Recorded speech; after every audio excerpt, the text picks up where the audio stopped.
സ്ഥാനാർത്ഥി ഷാജൻ മാസ്റ്റർ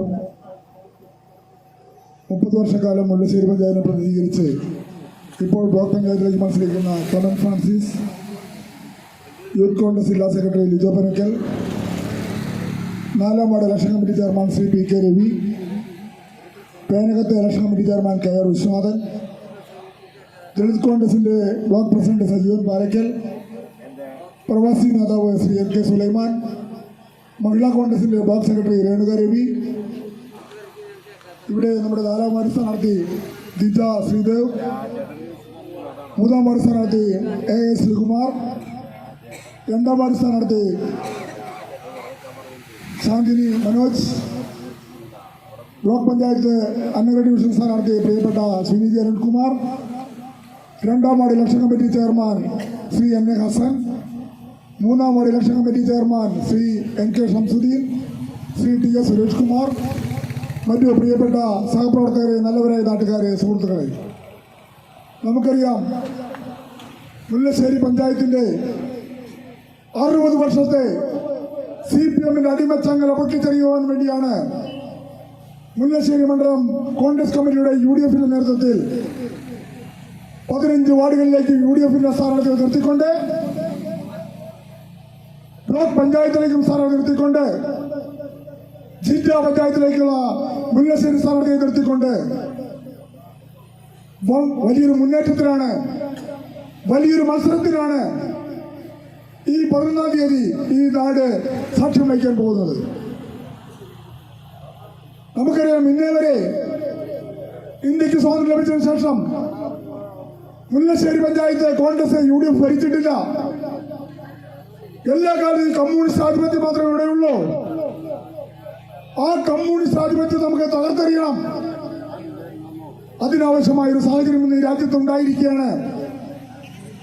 നമുക്കറിയാം, നമ്മുടെ മുല്ലശ്ശേരി പഞ്ചായത്തിൽ നിന്ന് നമ്മുടെ പ്രിയപ്പെട്ട അസംബ്ലിയിലേക്ക് മത്സരിച്ച പി എം സുധീരനും ശ്രീ ദേവസി കുട്ടിച്ചേട്ടനും ശ്രീമതി റോസമ്മ ചാക്കോയും ശ്രീ പോൾസൺ മാസ്റ്ററും ശ്രീ പി എ മാധവനൊക്കെ ഓരോ കാലഘട്ടങ്ങളിലും ആവശ്യമായ വികസനത്തിനാവശ്യമായ നിരവധി കാര്യങ്ങൾ ചെയ്ത കാര്യം നമുക്ക് എല്ലാവർക്കും അറിയാം.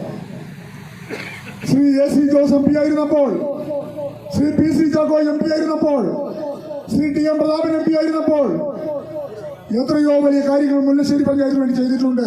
പക്ഷേ മുല്ലശ്ശേരി പഞ്ചായത്ത് ഭരണാധികാരികളെ പറഞ്ഞുകൊണ്ട് എളവള്ളി പഞ്ചായത്തിൽ ജിയോ ഫോക്സ് എന്ന് പറയുന്ന പ്രസിഡന്റ് ചെയ്ത പോലെ ഒരു കാര്യം ചൂണ്ടിക്കാണിക്കുവാൻ 30 കൊല്ലമായി മുല്ലശ്ശേരി പഞ്ചായത്തിലെ പ്രതിപക്ഷ നേതാവായ ക്ലെമൻ ഫ്രാൻസിസ് പറയട്ടെ, ഒരു കാര്യം അവിടെ ഉണ്ട് എന്ന് പറയാൻ അവർക്ക് സാധിക്കുമോ? എളവള്ളി പഞ്ചായത്തിലെ മണച്ചാൽ പാർക്ക് പോലെ, കാക്കശ്ശേരി ഇന്ദിരാഞ്ചിറ പോലെ, വാദിയിലെ പോത്തൻകുന്നത്തെ എയർപോർട്ട് പോലെ ഒരു പദ്ധതി മുല്ലശ്ശേരി പഞ്ചായത്തിലുണ്ടോ? ഈ കിഴക്കൻ മേഖല കളിസ്ഥലമുണ്ടോ? പാറക്കുളവും പാറക്കോറിയും വെള്ളത്താൽ സമ്പന്നമാണ്. ആ വെള്ളത്തെ ഉപയോഗപ്പെടുത്തിക്കൊണ്ട് എന്തെങ്കിലും ചെയ്യാൻ സാധിച്ചിട്ടുണ്ടോ? ഒരു കളിസ്ഥലം എന്ന നാട്ടുകാരുടെ ആവശ്യത്തിന് അവിടെ കാര്യങ്ങൾ ചെയ്യാവുന്ന കാര്യമേ ഉള്ളൂ. അവിടെ പാവപ്പെട്ടതിനും വീടിനൊക്കെ ആവശ്യമായ ഫ്ലാറ്റ് നിർമ്മിക്കാം, അവിടെ സർക്കാർ ഓഫീസുകൾ കൊണ്ടുവരാം, എത്രയോ കാര്യങ്ങൾ ചെയ്യാൻ സാധിക്കും. ഒരു കാര്യവും ചെയ്യാൻ സാധിക്കാതെ കേവലം രാഷ്ട്രീയ കൃഷി മാത്രം നടത്തുന്ന മുല്ലശ്ശേരി പഞ്ചായത്തിലെ CPM അവർ എന്ത് പൊതുയോഗം നടത്തി ജനങ്ങളെ ന്യായീകരിച്ചാലും നിങ്ങൾക്ക് ഇതുമായി മുന്നോട്ട് പോകാൻ സാധിക്കില്ലെന്നാണ് എനിക്ക് പറയാനുള്ളത്. ഞാൻ ചോദിക്കട്ടെ, എനിക്കൊരു അവസരം തന്നു ഈ നാട്ടുകാർ. എനിക്ക് അന്നഗഡ് ഡിവിഷനിൽ നിന്ന് ബ്ലോക്ക് പഞ്ചായത്തിലേക്ക് 2 പ്രാവശ്യം അവസരം തന്നു. ഒരിക്കലും ഞാൻ വിജയിച്ച പാവട്ടിയിലെ മരുതിയൂരിൽ നിന്നാണ്. ഞാൻ ചോദിക്കട്ടെ, ആ സമയത്ത് മുല്ലശ്ശേരി ബ്ലോക്ക് പഞ്ചായത്ത് ഭരണം കോൺഗ്രസിനായിരുന്നില്ല, UDF-നായിരുന്നില്ല. പക്ഷേ AC ജോസിനെയും പോൾസൺ മാസ്റ്ററെയും റോസമ്മ ചേച്ചിയെയും ഉപയോഗിച്ചുകൊണ്ട് നിരവധി വികസന കാര്യങ്ങൾ ചെയ്യാൻ എനിക്ക് സാധിക്കുകയുണ്ടായി. ഞാൻ ഒരു വട്ടം ജില്ലാ പഞ്ചായത്ത് മെമ്പറായി. ഞാൻ ജില്ലാ പഞ്ചായത്ത് മെമ്പറായപ്പോൾ എന്റെ പൊങ്ങച്ചം പറയാൻ വേണ്ടി ശ്രമിക്കുകയല്ല. ഞാൻ ജില്ലാ പഞ്ചായത്ത് മെമ്പറായപ്പോൾ എനിക്ക് ശേഷം വന്ന ജെന്നിയെ പോലെയോ ബെന്നിയെ പോലെയോ ആയിരുന്നില്ല.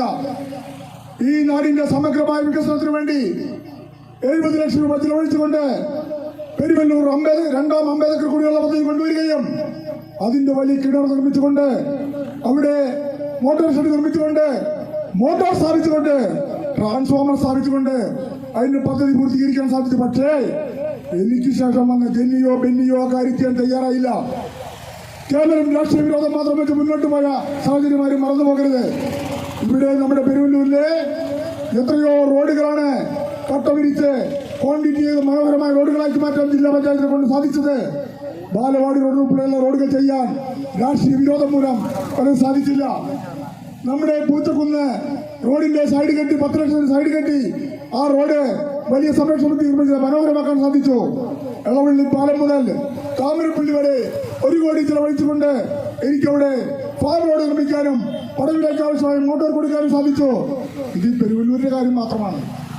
നിജോയുടെ നാടായ ഊരകത്തെ മുരളി പെരുതിന്റെ സ്വന്തം നാട്ടിൽ അവിടെ 25 ലക്ഷം രൂപ ചെലവഴിച്ചുകൊണ്ട് ഹെൽത്ത് സെന്റർ കെട്ടിടപ്പെടുന്നു.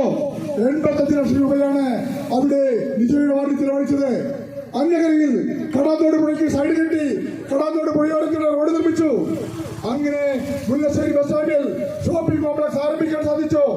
വെങ്കിടകം ബസ് സ്റ്റാൻഡിൽ ഇലക്ട്രിസിറ്റി ഓഫീസ് ആരംഭിക്കാൻ സാധിച്ചു. ഇത് കുറച്ച് കാര്യങ്ങൾ മാത്രമാണ് പറഞ്ഞത്. എന്റെ പ്രപഞ്ചം പറയാൻ വേണ്ടിയല്ല.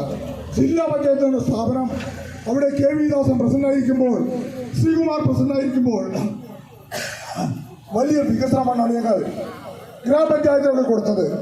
പക്ഷേ പിന്നീട് വന്ന ജില്ലാ പഞ്ചായത്തിലെ മെമ്പർമാർ ആവശ്യമായ ഫണ്ട് വിനിയോഗിച്ചുകൊണ്ട് നാടിന്റെ സമഗ്രമായ വികസനത്തിന് ആവശ്യമായ ഒരു കാര്യം വയ്ക്കാൻ സാധിച്ചുവെന്ന് എനിക്ക് തോന്നുന്നില്ല. നമ്മുടെ കൃഷിഭവൻ കൂടിയുള്ള കോറി റോഡ്, പുതിയ റോഡ് നന്നാക്കാൻ ഫണ്ട് ചോദിച്ചു കിട്ടിയില്ലല്ലോ. നമ്മുടെ വായനശാലയ്ക്ക് ഫണ്ട് ചോദിച്ചു കിട്ടിയില്ലല്ലോ. പിന്നെ എന്താണ് ഇവിടേക്ക് കിട്ടിയത്? ജില്ലാ പഞ്ചായത്തിന് ഫണ്ട് കിട്ടിയത് എന്താണ് കിട്ടിയത്? ഇടതുപക്ഷക്കാരൻ മറുപടി പറയണം. നമ്മുടെ 3-ാം വാർഡിലെ എത്രയോ റോഡുകൾ സുനീതിയും നമ്മുടെ ദിവാകരൻ മാസ്റ്റർ ഞാനൊക്കെ മെമ്പറായിരിക്കുമ്പോൾ എത്രയോ റോഡുകൾ നമ്മൾ കോൺക്രീറ്റ് ചെയ്തു. Sanjeevani road, Poochakkunnu road, EMS road concrete ചെയ്തല്ലോ. എത്രയോ പദ്ധതികൾ കൊണ്ടുവന്നു. 2 പ്രധാനപ്പെട്ട റോഡുകൾക്ക് വേണ്ടി റോഡ് പണിക്ക് ആവശ്യമായ സൗകര്യം തരാതെ CPM മനഃപൂർവ്വം പാര വെച്ച 2 റോഡുകൾ പേര് ഞാനിവിടെ പറയുന്നില്ല.